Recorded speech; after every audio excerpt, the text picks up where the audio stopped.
Hi, Traci Bogan, Dreampreneur, and this is about the power of keeping your agreements. Relationships are built on trust and respect.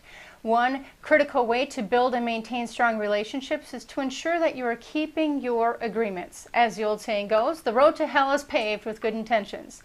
And this comes from a common experience of an inability for each of us to follow through on what you said you were going to do when you said you were going to do it. Every time you break an agreement with yourself or another person, a layer of trust is stripped away. When agreements are kept, trust, confidence, and integrity are built. Relationships are enhanced, traction is realized, efficiency is increased, and momentum builds. Keeping your agreements show your integrity. When you make a commitment to do something big or small, then you don't follow through on it, not only do others lose faith and not believe in you, but you learn not to believe in yourself. You lose faith in your ability to produce a result, which impacts your overall self-confidence and self-esteem. Even breaking small agreements can have a negative impact on your life. Like when you say you are going to work out and you don't, or you're going to call someone and you don't, or you're going to stop eating junk food and you don't. You say you're going to show up at a certain time and you don't. You say you're going to learn Spanish for 15 minutes a day and you don't. You say you're going to do something with or for someone and you don't. You see, all those tiny little nuances, all those tiny little offenses stack, and you eventually become branded as unreliable to your loved ones and your peers. How many agreements do you break? Just think about it. Just think about in the last few days how many well-intentioned agreements, your word, fell short of delivering what you said you would do when you said you were going to do it. How many agreements have you broken to yourself and to others? How many little things did you agree to that you really didn't even want to?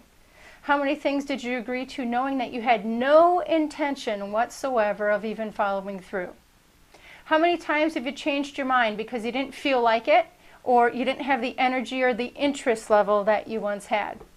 How many times did you make an excuse for not showing up or not doing something, rather than just taking responsibility for the fact that you dropped the ball or copped out?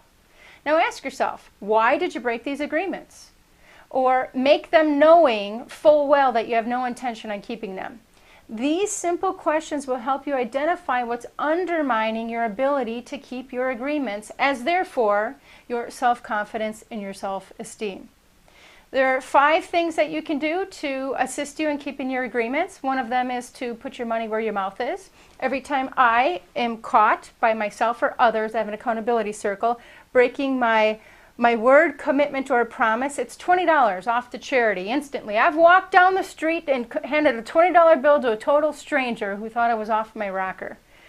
I've given $20 to charity in the name or in honor of whoever I had the offense against, and then I'll mail them the receipt, sorry again. They have not forgotten about it and think I'm totally crazy, but I don't forget. Number 2, make fewer agreements. Only make agreements that you feel you can realistically keep, and don't make agreements just to gain someone's approval or someone's liking for you. The third one is to say no more often.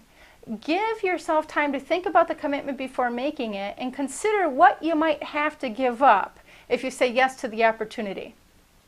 Another one is to schedule all the commitments that you make. This is a handy-dandy device for reminding you to do what you said you were going to do when you said you were going to do it. One of the most common reasons commitments are broken is because people simply don't remember making them. And last but not least is the ability to renegotiate your commitments. This is not a free pass to get out of doing something and dropping the ball. This is simply, if you've made a commitment and life gets in the way, someone dies, something drastic or bad or wrong has happened, call the person and come to a resolution or an agreement that you both feel good about in the end. So there you have it. Life works when you keep your agreements.